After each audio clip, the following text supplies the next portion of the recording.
Listen to the 48 Hours podcast for shocking murder cases and compelling real-life dramas from one of television's most watched true crime shows. Go behind the scenes of each episode with award-winning CBS News correspondents and producers in Postmortem, a weekly deep dive. Listen to 48 Hours wherever you get your podcasts. This episode is brought to you by Marvel Studios Echo. All episodes streaming January 9th, only on Hulu and Disney+. Rated TV MALV. Viewer discretion advised. Maya Lopez has betrayed her mentor, the notorious Kingpin. Now on the run, she returns to her hometown to prepare for the biggest fight of her life. Don't miss Marvel Studios' hardest-hitting series yet. An epic 5-episode event. Marvel Studios Echo. All episodes streaming January 9th, only on Hulu and Disney+. This is a Rogue Media Network podcast. Caroline, you should tell them about the newest thing that Bloody Happy Hour is doing. A Patreon. It's a Patreon. What is that? That means you're basically like a VIP member, and there's 2 different levels that you can, subscribe to, and you get some perks. You maybe get like merch a little earlier. You get exclusive merch. You could get first dibs on signing up for a live show. You get episodes with no commercials. You get our video because our video is no longer available on YouTube. It is only on Patreon. And the most important to me is you get videos of our live shows. So if you are far away and you couldn't make our last live show, it will be on the website. We're going to record this future live show. It's going to be on Patreon, but also bonus episodes each month. You guys tell us all the time you want more episodes. This is a way for you to get more episodes. So you're going to get our basic Tuesday, Thursdays that we always put out, right? But if you're on a Patreon, you're VIP, you're going to get more. I can't wait to talk about in detail some more stories because I always have a lot of details I want to go to. I can law-splain. I might read a book. They just unsubscribed. This is also going to be the exclusive place that Dirty Chat is going to go to. So if that is breaking some of your hearts, just go ahead and subscribe now. In order to hear the full content, it's going to be Patreon. Where do they go again? Patreon.com/BloodyHappyHour. Don't forget to stay aware, stay alive, and always be DTF.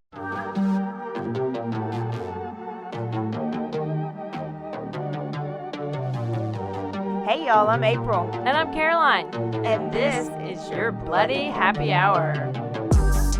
Caroline, are you ready for this? This is your newest guilty pleasure. It's the bloodiest part of your week. Did we say something about it also being happy hour? Show did. Because we about to be sipping on some murder. Bloody Happy Hour.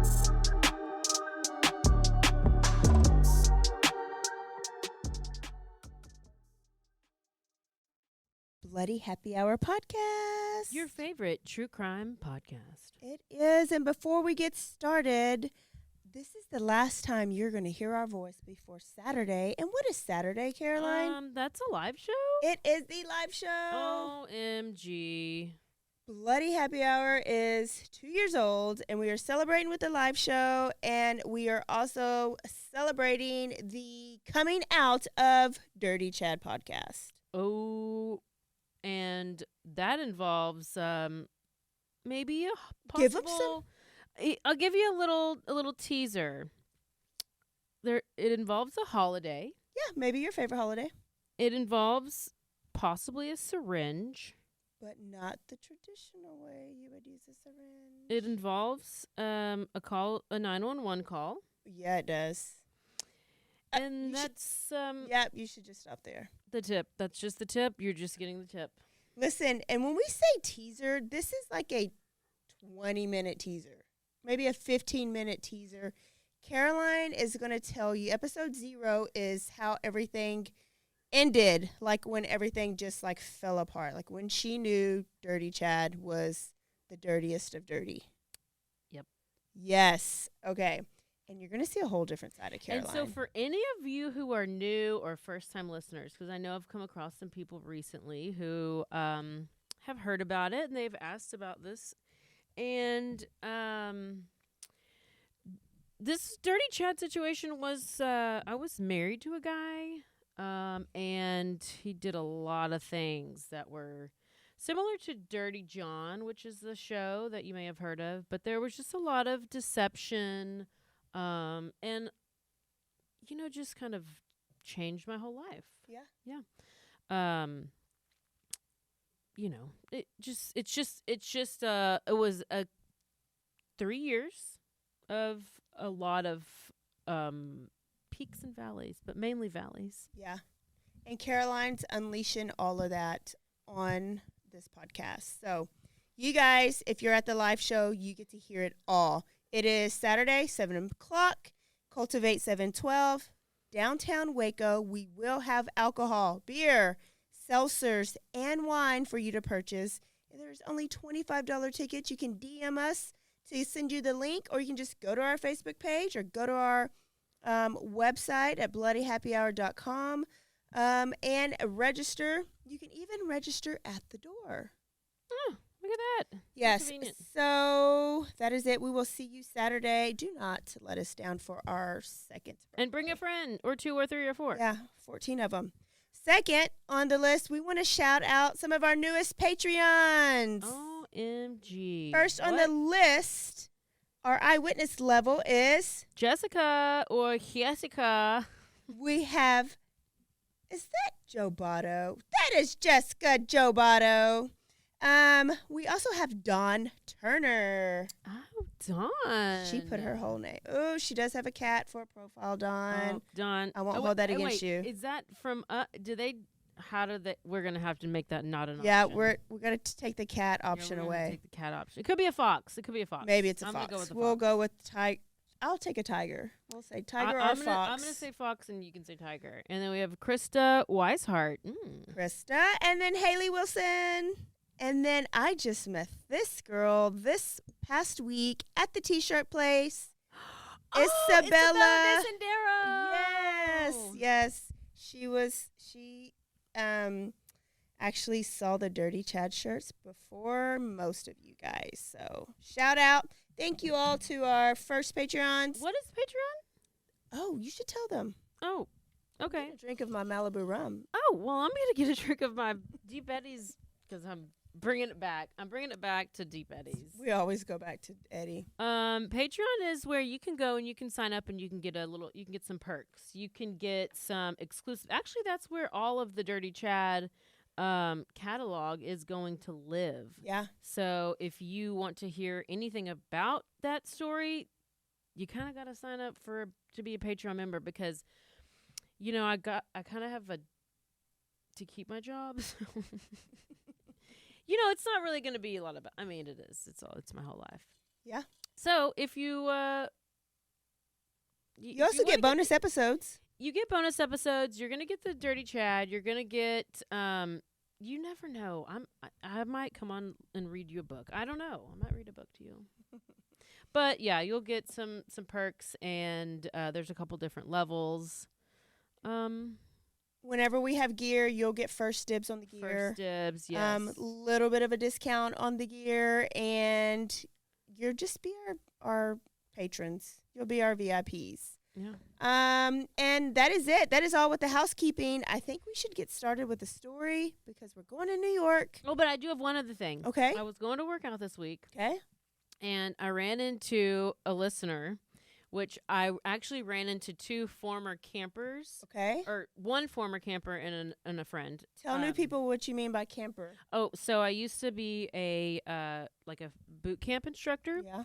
And so did that for 10 years. So the place that I'm working out now, I was going in early morning, and one of the people who used to come work out with me every early morning was there. And it was her and then a girl I went to high school with, and then another lady who was a listener. And the 2 girls that I knew were like, yeah, you should come work out with us at this time, blah, blah, blah. And the listener was like, I love your show. And she's like, yes, if you come, I'll add to your Idaho fund. And I was like, you are a true listener. Because then the other two were like, Idaho fund? What do you mean Idaho fund? And I was like, oh my gosh, you are dedicated. So Speaking of Idaho fund, we do have a happy hour fund. we do have a happy hour Yeah. fund. Today we're drinking on some Malibu and some Deep Eddies. But if you want to contribute to our happy hour fund, you can. Or Caroline's Idaho fund, but there's not going to be a trial. Well, there is going to be a trial, pre-trial but for the the Idaho summer. fund was for the Koberger pre-trial hearing, which they canceled because they did a secret grand jury hearing. So Stephanie, what you gave us, it's going to go straight to our next alcohol purchase. Tequila, and we'll let you tequila. know.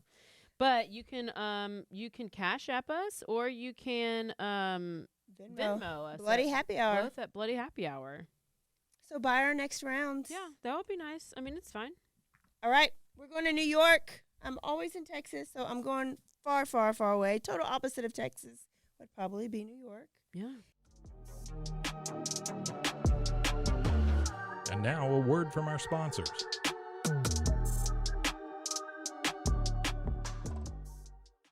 I'm your puzzle pal, and I'm going to tell you about my latest obsession, Wongo puzzles. These things are the real deal, folks. They're high quality, handcrafted, and perfect for anyone who loves a good challenge, but doesn't want to dedicate their entire kitchen table to puzzles for a week. Trust me, I've been there.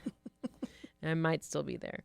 But I got one of these actually for Christmas. I loved it. I did it, and I was so proud of myself. And they have all these cool designs, and you need to go to wongopuzzles.com and use our discount, BHH. You get 10% off, and I really want to know if you'll order one of these puzzles, what'd you think about it? Because it's so fun, and I need to order like 5.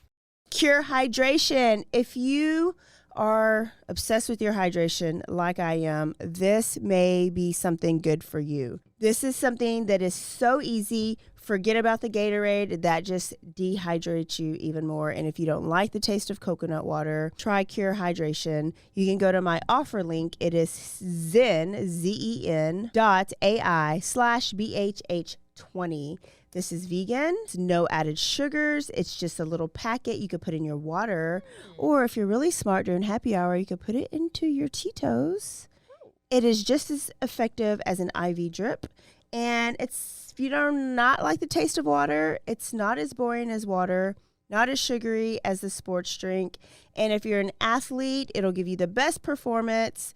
Or if you just get brain fog or headaches because you do not stay hydrated. Brain frog? Brain fog.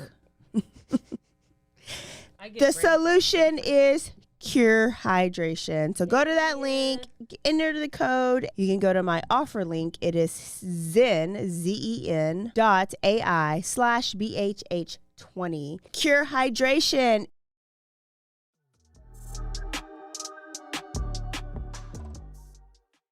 I had to do another kid killer. This is the kid killer I wanted to do first, and I don't know how I hopped right over him and ended up doing Paris Bennett from 2 weeks ago. Okay. So I'm going back to this guy. Let's play a game, okay? This is almost like I don't know what kind of game this is. I'm just going to make it up. Okay. When I say a category, you're going to say the first name that comes to your head, Okay. okay? Okay. So, cult.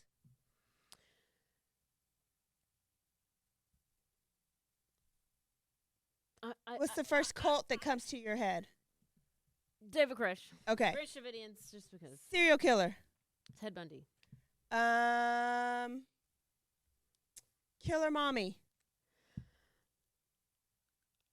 Well, Lori Vallow. Okay. Kid killer. Paris Bennett. Okay. So you do the ones that are the most recent in your brain. Yes. Okay. Okay. On the spot. Yes. Okay. On the spot. Yeah. I tend to do the ones that are like ingrained, maybe the first ones that I've learned about on that Like, case. So for me, it would be David Koresh, but my killer. I wouldn't be happy with my answers. Okay. Yeah. My serial killer would probably be Jeffrey Dahmer, yeah. But my kid killer wouldn't be Paris Bennett. It would be a guy named Eric Smith. And y'all are going to be like, who the hell is Eric Smith? Who's Eric Smith? No, I have no idea. But I guarantee if you guys look at the picture of Eric Smith, you will be like, oh, yeah, Eric Smith. He is probably the very first kid killer that there was that went viral. He is the redhead, freckle face, big. He had on big glasses. Little Rascals? He does not. He looks like Little Rascals. He looks He's like not- Alfalfa. No. No, it's not. Well, what is he? Was he a child star? No. He's the very first kid killer there was. You've never seen that face? Yeah, but I thought he was from Little Rascals when I saw that picture. I'm gonna go find it now. Okay. So, Eric Smith, we're going to go to 1993. That's Alfalfa. I know. I'm thinking about the other kid with the red hair. What? I don't know who I'm thinking about, but yeah, he does look familiar. It was the very, not the very first one, but the very first Maybe one that went I thought viral. It was on a movie. Okay. Wow. Okay, redhead, freckle face with glasses. We're going to go to Savona, New York, 1993. This is a small, quaint, like little town or village, and they only had about 1,000 people there. So that means they had like one grocery store, one vet, one doctor. Everybody knew everybody. Now, let's meet a little boy named Derrick Robey, okay? Okay. Derrick Derrick and Robey, I'm about to tell you about it. You don't got to read about it. He was a beautiful blonde hair boy, and he was an all boy. He loved sports, especially baseball. He loved climbing trees. He was very loved. He was very popular, very friendly. He was only 4 years old, but he's about to be 5. And some people refer to him as the mayor of Savona because he's the little boy that, like, if you were out in public, he knew your name, and he was speaking to you, and he was waving to you. Like, he was just a very friendly little boy. Okay. Little Derrick Robey, okay? Now, it's summer of 93 on August 2nd, and 4-year-old Derrick Robey was participating in, like, a summer camp that you do in the summertime. Yeah. So it wasn't even like a sports-only camp. It was just like a summer camp that the kids can like go you to go during the jump on day. Blob and you like go like swimming, Yeah, and hiking, or like a whatever. Y camp or something like that. Oh, okay. Yeah. And the summer camp was like 1 block from his house on the street that he lived on. And he lived on like a dead-end street. And at the end of his street was like a park, and that's where the summer camp was held at, okay? So that's the visual for you. Now, every morning, his mom would get up and wake him up, and her baby brother would walk, her little brother, or his little brother, Dalton, she'd put Dalton in the stroller, and they would walk little Derrick down to summer camp every morning, right? Little 4-year-old Derrick. Well, this morning on August 2nd, Derrick's baby brother was like extra fussy, and she just couldn't get things together, and she couldn't get out of the house, and Derrick was going to be late, and little Derrick was like, Mama, I'm going to be 5. I can make it. It's right down the road. I know where to go. And she was like, no, just wait. I'll get you there. I'll get you there. But the baby just kept crying. I'm going to be 5. You know, little kids are like, I'm grown then. You know, when you go to that next stage, like, they're grown-ups, right? My. So Mom did not want to do it at first. But back then, like. Yeah. In this town, like, there's no crime. These are like the cops that sit around and twiddle their thumbs, and they eat donuts and have toothpicks in their mouth all day long. Like, they don't do anything. So she was like, okay, just go straight there, go the way we go. So little Derrick was so excited, gave his mom a big hug and kiss, said, I love you. And he walked on the sidewalk going towards the park. Well, she had to go and get little brother taken care of. And shortly after, like within like 5 minutes, a storm cloud covered the sky. It got really dark, and then rainstorms came down, like within 5 minutes. So she said she just got this horrible, overwhelming feeling of panic. So she decided to race to the park to go pick him up because this was an all-outdoor park anyways, from what I can tell. So it might have was going to get canceled anyways. And it's not like she was going to work. This was something for her kid to do during the day, during the summer. When she got to the park, looking for little Derrick, she found out that Derrick never showed up. Mind you, it's like only 10 minutes in, but he should have gotten there like in 2 minutes. Like it's that close, right? Yeah. So she panics. 5 hours later, searchers found Derrick's body in a patch of woods and just a few yards from the park where he was supposed to go, and just like a few hundred yards from her front door. Oh, wow. So within 5 minutes, somebody had got him. You need to text her. I'm listening. When they found him, he had been choked and beaten to death with a big boulder, like a big-ass rock. He was sodomized with a stick. His shoes were off and placed by his hands, and his lunchbox was open. His banana was squished like somebody had purposely stepped on it.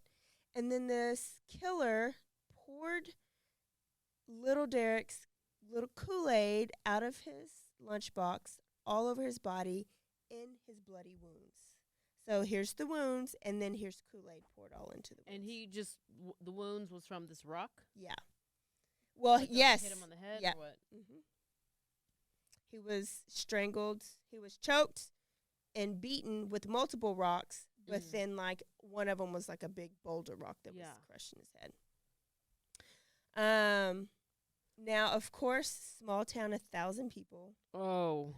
Traumatized. My goodness. The streets were, like, quiet. Nobody was outside. Kids were not playing outside. Kids were not at the park anymore. Parents kept their kids close because they just knew there was a stranger in town. Like, somebody out of town came into their town and took one of their kids and killed them. And how could somebody do such a horrible thing? But the town was about to soon find out that the killer was a lot closer than they ever could have guessed. So now, of course, the police are asking people in the community for info. And now this small town police department, they are DTF. They're down to find. They don't become like lost and like not know what to do and like half investigate this. They interview every single person in that town. What did you all see? 1,000? Where were you at? Yes. Oh, And for probably a small nothing to do. and probably for a small police department, that was probably a lot of their time. Oh yeah, they're like, we finally have a murder. we have something to do finally. And now a word from our sponsors.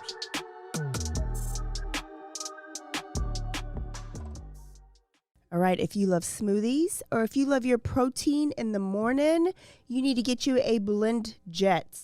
You can do that if you go into blendjet.com. If you enter the code BHH12, you get a discount. And let me tell you, these things are portable. They are easy to use. They can fit in your cup holder. You can have it at home or you can have it in your office like I do. Right this morning, I had my blueberry banana one How was with it? some chia seed. Wasn't chunky or anything? It was very smooth. When I have it in my shaker, it is a little chunky. So this is a great alternative. I love it. It is battery powered, so all you have to do is plug it in every 2 weeks, and the battery never runs down. Oh my gosh. I love battery powered things. Go to BlendJet and order you a BlendJet and get a discount. Thanks, April, for sharing. Did you know you could be putting oil and chemicals in your coffee? I love coffee creamer, but I don't think I've ever turned the bottle around to actually see what's inside. When I did, I found out many of my favorite creamers contain ingredients I would never intentionally add to my coffee cup, like canola oil, dipotassium phosphate, ew, and artificial flavors. Laird Superfood all started when big wave surfer Laird Hamilton needed morning fuel that could allow him to spend the entire day chasing the ultimate wave. He couldn't find anything in the market that met his ingredient standards, so made himself the ultimate plant-based creamer. Laird Superfood started and launched its first product, Original Superfood Creamer, in 2015. Laird Superfoods contain no artificial flavors, colors, or additives, and no sugars from highly refined corn syrup. All Laird products are sustainably sourced and thoroughly tested to ensure that you're incorporating the cleanest, finest fuel into your routine. All Laird products are also made of all-natural whole food ingredients, and they are crafted from the highest quality all-natural real food ingredients. Are you ready to feel more energized, focused, and supported? Go to lairdsuperfood.com and add nourishing plant-based foods to fuel you from sunrise to sunset. Use our promo code BOO at checkout to save 15% off your purchase today.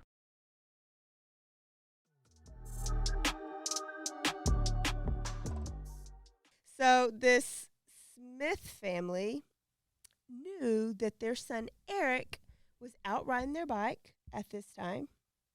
Oh. And Eric also lived in this area, and he too was going to be attending that same summer camp. Yeah. Eric is 13 years old. Oh. Okay. Now, he was his hair, y'all, is like fire red.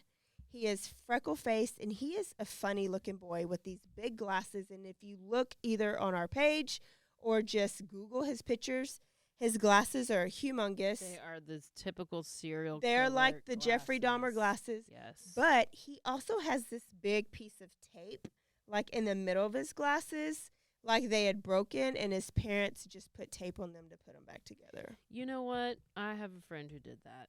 But it was In because- school? No. Like in recently? real life right now. You know who you are. But it was taped around the side, Yeah. not in the middle.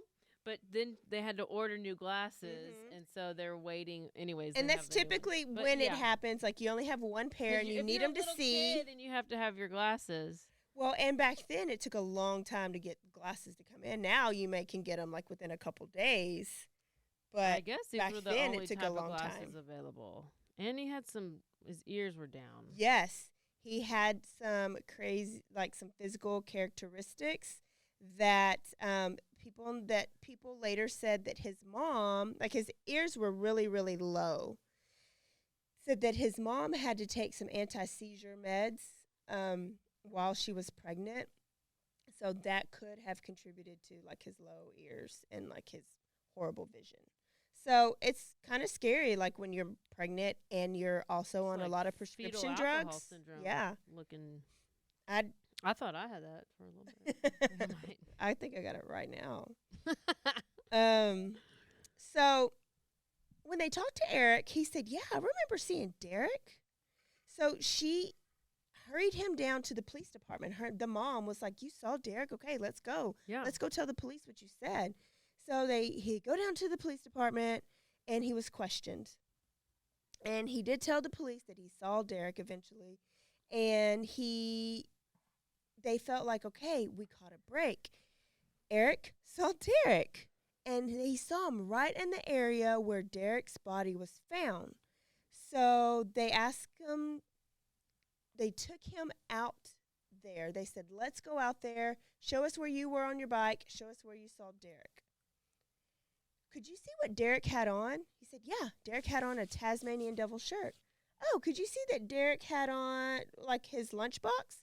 "Yeah, it was kind of cool too. He had this lunchbox that had this on it, and I think he had like a banana in his lunchbox. Like he was like telling too many details and was kind of excited about these details instead of not." And so they begin to realize that Eric had to have been a lot closer to Derrick than what he was saying. Like he was saying he was way over here on the street, but how could you see all this stuff? Yeah, why you know he had a banana? How'd you know he had a banana inside of his lunchbox? So when they brought him back into the, because they questioned him multiple times right? When they brought him back into the police department, he began to put his hand in his face, and he says, y'all think I did it, don't you? Y'all think I did it? And they still, at this point, was like, no, a kid could not have done this. Maybe he saw somebody, and this somebody has threatened him. So they wanted to keep questioning him to get out maybe who he saw around Derrick. Yeah. Like that maybe he saw and maybe he went to the crime scene afterwards, right? Yeah. They still didn't totally think. So they said, here, we'll bring you something to drink. They happened to bring him some red Kool-Aid. And he flipped out and knocked the Kool-Aid on the ground. And they were like, okay, something else is going on. Meanwhile, it's been 5 days since the murder, and they have to lay little sweet Derrick to rest. They bury him in his T-ball uniform because he loved T-ball so much, and his father was his T-ball coach. Aww. 2 days after the funeral, 13-year-old Eric confessed to the murder. Oh, my gosh. To his grandpa and some other police department, his grandpa was the chief of police. Oh. Can you imagine you're the chief of police and your grandson is the one? Okay. Now, his mother was, of course, devastated and shocked. So when his mother asked him why, he put his head in his hands and he says, I don't know. I don't know why. And he just started crying. What? But during his confession, he just said, I don't know why I did it. I don't know why. So in his confession, he says that on his way to camp, he saw little Derrick walking all by himself. He said, I just saw this little blonde head boy. And I'm going to tell you what I think after this. Oh. He told gay. Derrick. No. Well, no. Nothing came out like that. But keep on. Because I'm going to ask you what you think. Okay. So he told Derrick that he knew a shortcut through the woods to get to the park. So he was like, hey, I got a shortcut. Come this way and we'll get there quicker. Oh, yeah. So little Derrick was like, oh, yeah, sure. So as soon as he got him to the woods, he grabbed him and he strangled him. Then he beat him with the biggest rocks that he could find. One of them was a 26-pound rock. Like he had to imagine a 25-pound dumbbell. Looks small though. This he is Eric. Yeah, I mean 26 pounds. He's 13 years old. He's very small in stature. One of these rocks he had to actually dig up. Okay. Then he grabbed a stick and sodomized him. Yeah, that's a little. You had to have you've seen something like that in order to know what that's a thing. Yeah. Or later on, something. Later on, he said that he wanted to reach the heart to stop it. So he thought if he stuck the stick up his butt that far enough that it would reach his heart and stab his heart and kill him that way. Okay. He then grabbed his lunch, where he smashed the banana and then poured the Kool-Aid all over his wounds, like the police saw and knew. And the autopsy revealed that Derrick was dead within 5 minutes of him leaving his mom. So in the documentary, there's a documentary called Gambling on a Killer. The mom said that she thinks that as soon as the cloud turned dark and that rain came down, that is when Derrick died. Oh, my gosh. That was Derrick sending her a message. Take a drink. I did. Eric was charged with second-degree murder at that time. And that was the most, at that time, that's all he could get because there hasn't been a little kid on trial for murder like this. So that's the most he can get. Yeah, at that time. Well, I guess what was the one I did recently and you had to be a certain age? Fauci? No. Or you did one. Well, obviously you did Paris. Kevin Davis and Or Corpus? somebody was 12 or it was the girl, the 12-year-old who was stabbing and they're like, "Well, you have to be 13 in order to be tried or whatever." As an adult. otherwise. So yeah, I guess he was that age. It's different in each state. Continue. Sorry. But there still has to be a trial. So he was charged with second-degree murder at that time. That's all he could get. But there still had to be a trial. And Because he pled not guilty. well, his parents. This had just really not happened. This just wasn't a thing back then. So people were like, he had to have been crazy. Was he competent? So during the trial, we learned a little bit more about Eric. As a toddler, we learned, like Paris Bennett from 2 weeks ago, that he threw temper tantrums. During these tantrums, he often banged his head on the floor. Often. Okay. So, what do we know that is common in a lot of killers is head trauma. Yeah. He also had a very significant speech problem, and he was held back and was bullied relentlessly by kids at school. And nobody stopped it. Teachers at school didn't stop it, but also like his mom and dad didn't do any, like they didn't go up to the school and try to stop it, okay? His mom said that he got off the bus daily crying because school was so horrible. His clothes would be torn or he'd have like be bleeding. So he was getting tortured at school. He had very few friends, if any. But what I think is worse is if you're bullied at school and you have a safe place at home, that might be a little bit better if you don't have a safe place at home. And it seems like his home wasn't as bad as school, but it wasn't good. It wasn't great. So like his stepdad didn't beat him. His daddy? So his stepdad, who has adopted him since he was a little baby. So he's got his mom, he's got his stepdad. Yeah. Now, they didn't really beat him, but they didn't stand up for him. They didn't feel sorry for him. He was a target. Stepdad on the stand admitted to slapping him around, like in the back of the head, like when he was whining or crying. They talked about how he looked all the time. They dismissed him. And when he would come home crying about being bullied, they just told him he needed to stand up for himself. I feel like that's kind of how it was back in the day. And you just like dealt with it. Yeah. But even like stand up for yourself, like give them some skills too. Like put them in karate, teach them how to fight, give them a punching bag. Like either you're a fighter or you're not. So you're telling a kid who's not a fighter. Or put them in a club where they can find, or I don't know, just be like, hey, go do. So they knew there was an issue, but they didn't do much to kind of like help him out. Yeah. I didn't really think he was going to like kill somebody. No. No. They just basically said, man up, deal with it.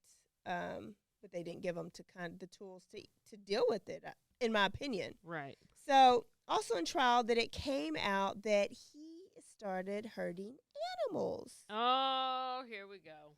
So he had no control at school. He had no control at home, but he could get control over small animals.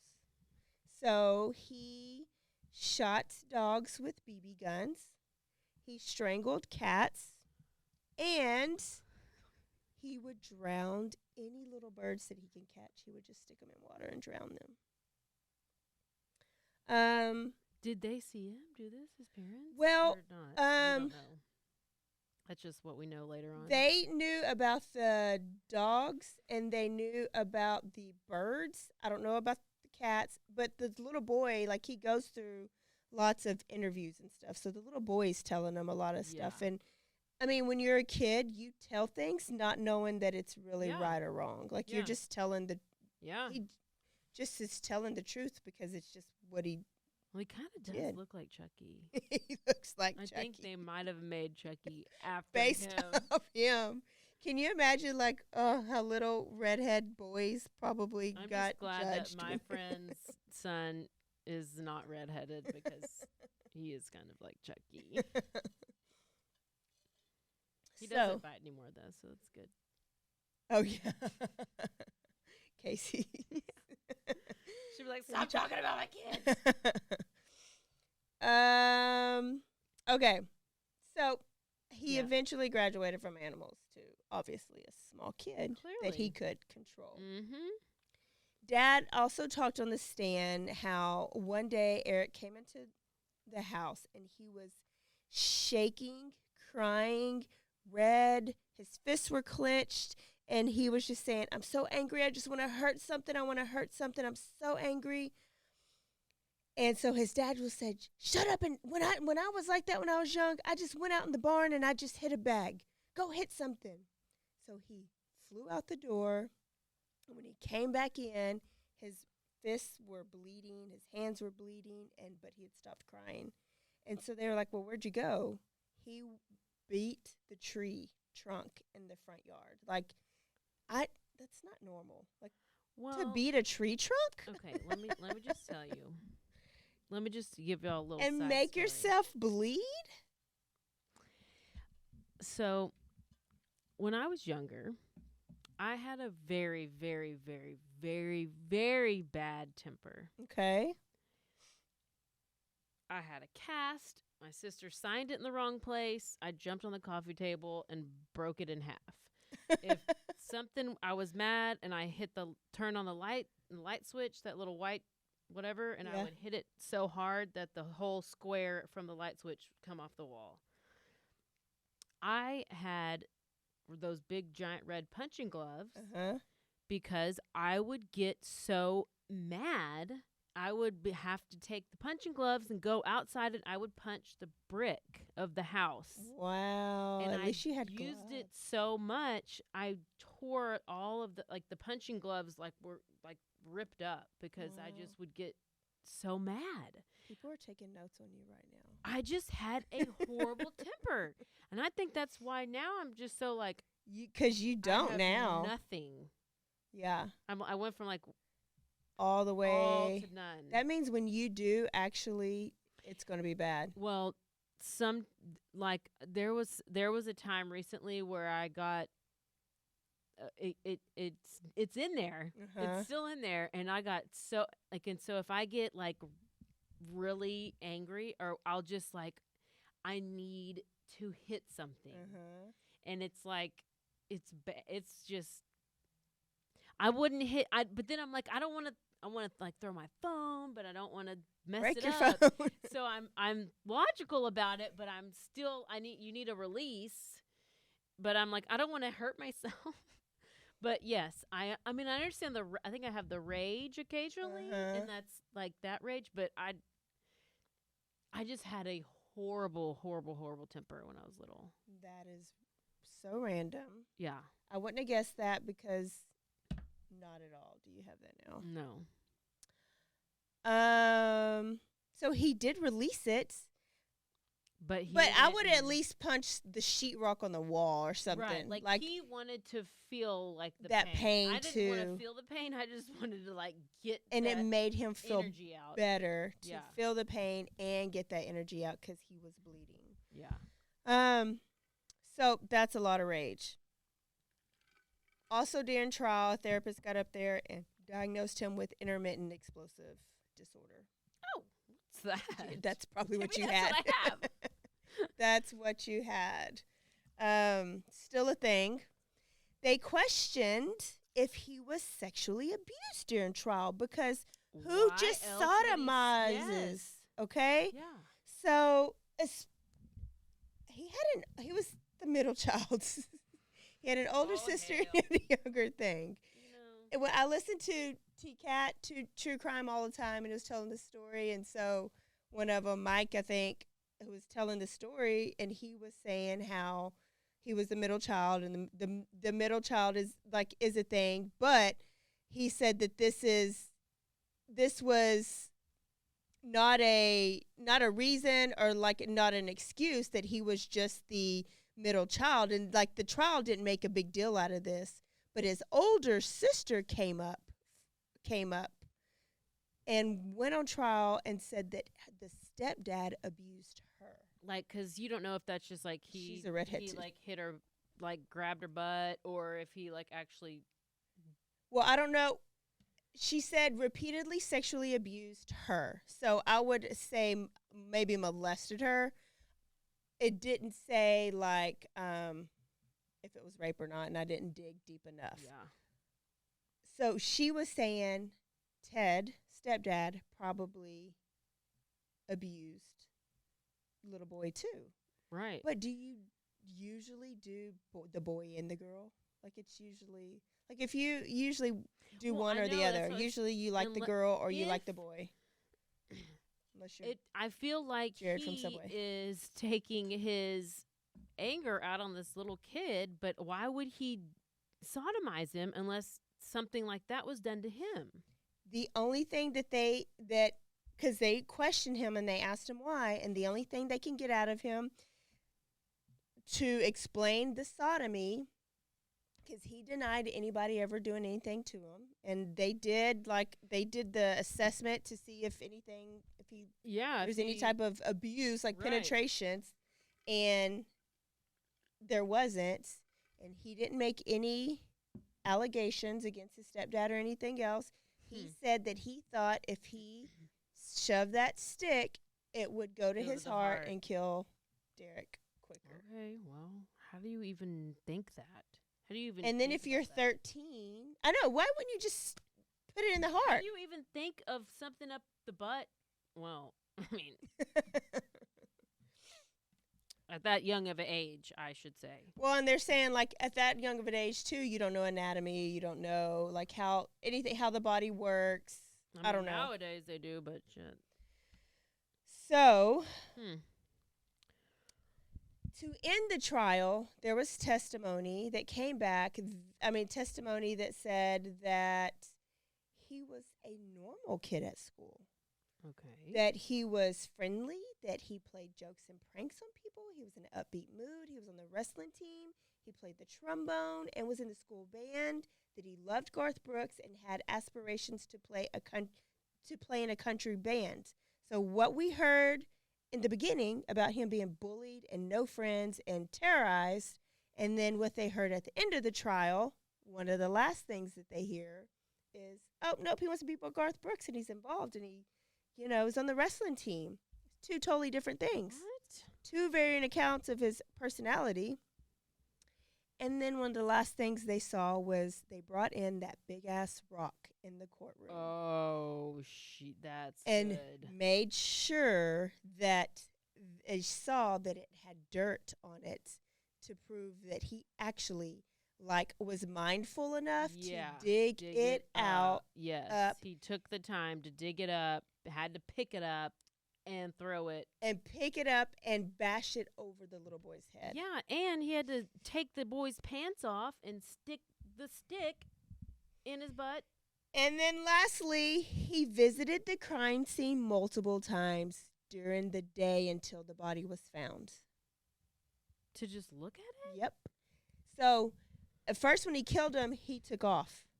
Then he came back and He was like, did they find it's him when yet? he Did they messed find with him yet? the lunch. Oh. He took the little boy's shoes off and placed it by the hands. So he played around with the crime scene. My And he riddled, he enjoyed it. The police testified that when they went through him in the confession, step by step, he enjoyed the conversation. He talked about it like he enjoyed it. Oh, no. Oh. So what do you think the jury's going to come back with? Well, I hope guilty. Yeah. But I don't know what the sentencing phase is. So jury came back really quick, and he was sentenced to the maximum that you can get at that time was 9 years to life. What? Second-degree murder was the only thing he can get. 9 years to life was the max that he can get. When was this? This was in 1993. So the Smiths, the parents, so Eric's family was devastated because they were like, he's sick, he's mentally ill. You have to be mentally ill to commit such a crime. He should not be in prison. He should be in an institution. Yeah, for his life. The Robeys felt justice for a moment, but then they were like, wow, 9 years? He could face parole in 9 years.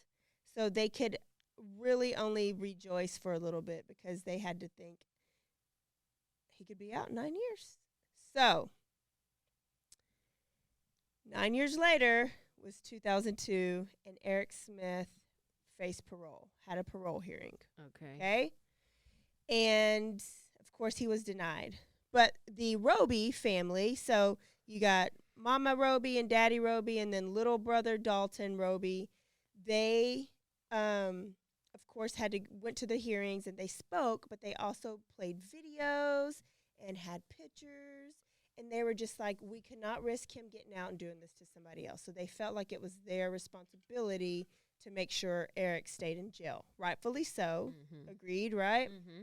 So Eric went up for parole every 2 years after that. So 2002. Oh, gosh. 2004.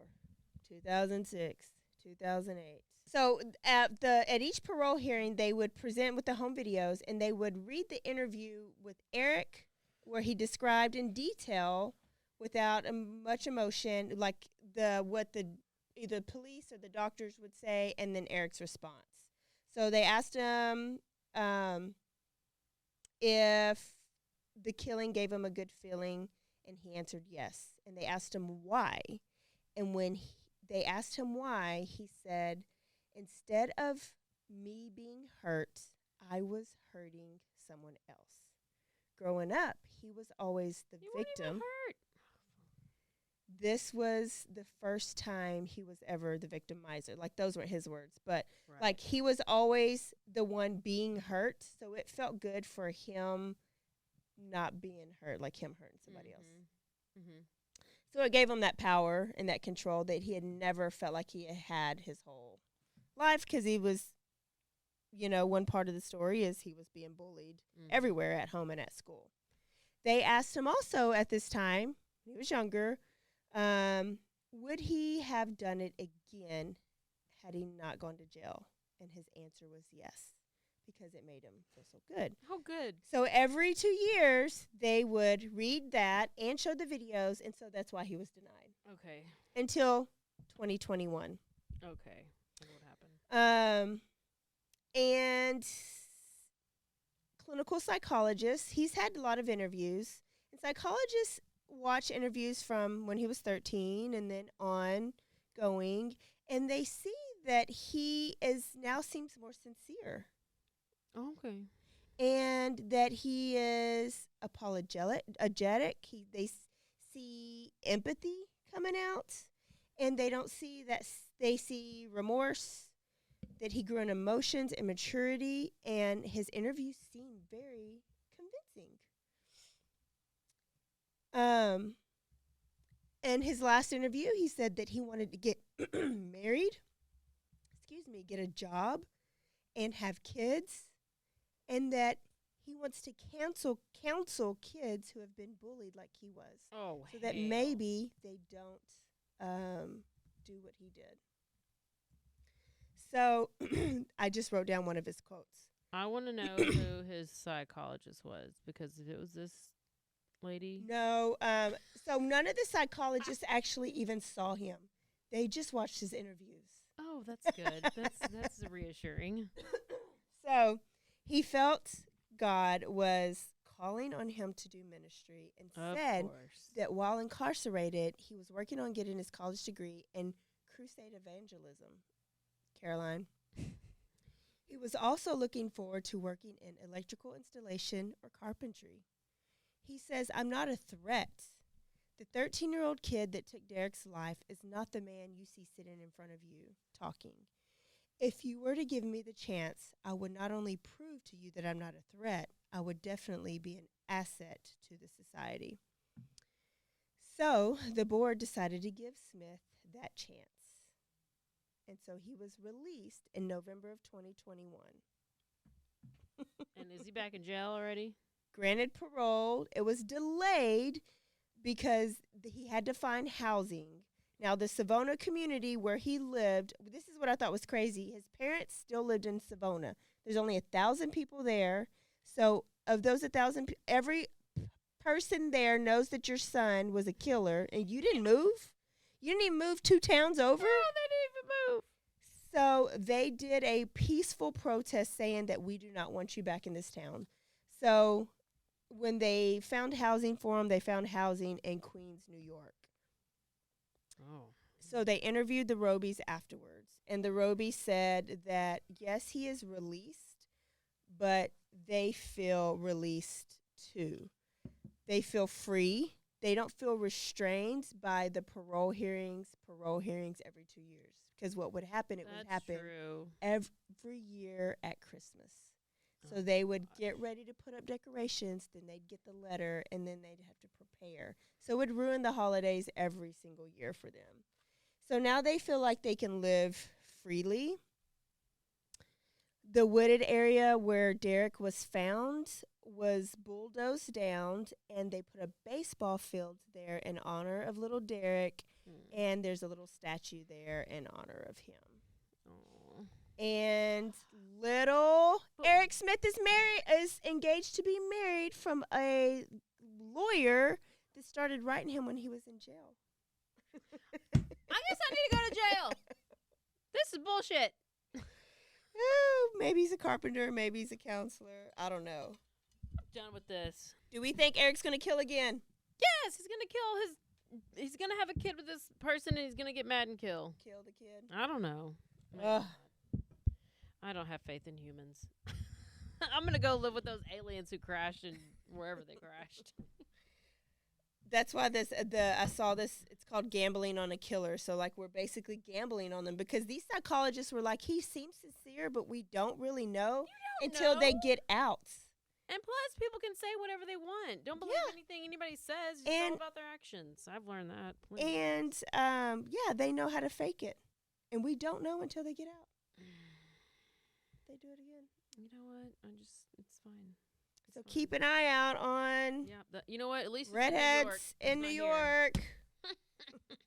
Sorry, Robin. Sorry about your luck. Well, there you go. Great. That was a good one. That was a good one. Okay. That's enough kid killers. Kids killing kids for a while. We will see y'all Saturday at the live show. Oh, my gosh. Here we go. 7 o'clock on the dot. I don't know what we're talking about yet. We won't know until we show up. Yep. But we are definitely talking about some dirty chat. Okay, y'all. Go and rate us, review us, and subscribe to us. And click on the Patreon and go ahead and join so you can get all the bonus episodes. We're recording the first bonus episode next week. And we'll tell you what it's about. And only Patreon people will get it. Don't forget to stay aware, stay alive, and always be DTF. Bye, y'all. Goodbye.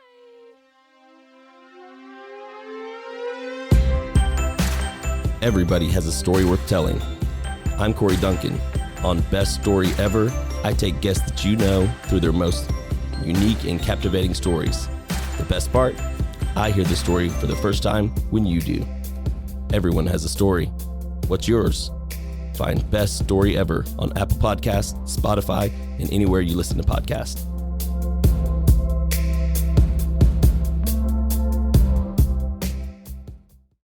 Hola, yo soy Jackie. Y yo soy Jessica. Y esto es Zona del Crimen.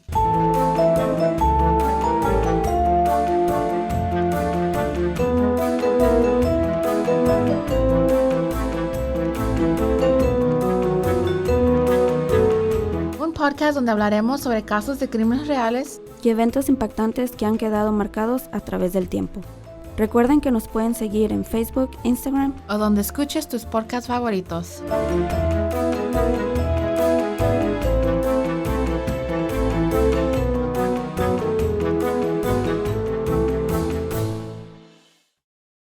Hey, I'm Blair. And I'm Brittany. And we're the host of By the Cover Podcast. We cover everything from mysteries, thrillers, romance, chick lit, and even some smut. Don't forget the smut. Yeah.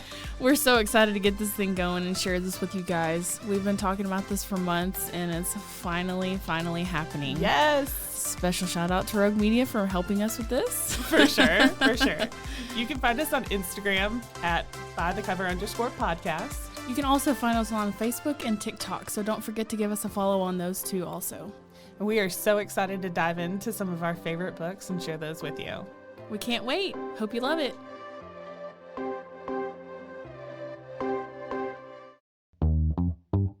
Hi, and welcome to Bustles and Bangers with your hostess, Rachel and Christopher. I love it when you say my name.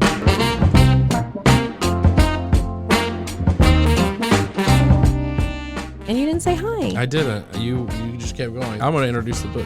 I'm not reading it. It's because I don't like reading. Girls like cowboy butts, and those jeans don't hide anything. Find us on Instagram at Bustles and Bangers or on RogueMediaNetwork.com.